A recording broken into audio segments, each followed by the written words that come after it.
Welcome to Fluent Phonics.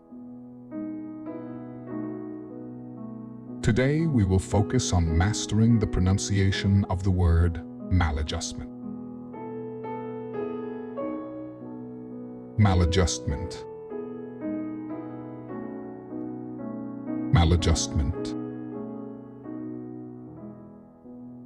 Maladjustment.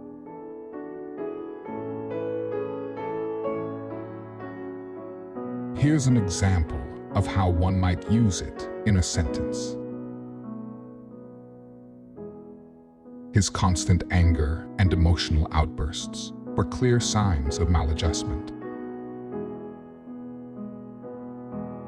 Maladjustment refers to the inability to adapt or cope with the demands of a situation or environment, resulting in emotional or behavioral disturbances.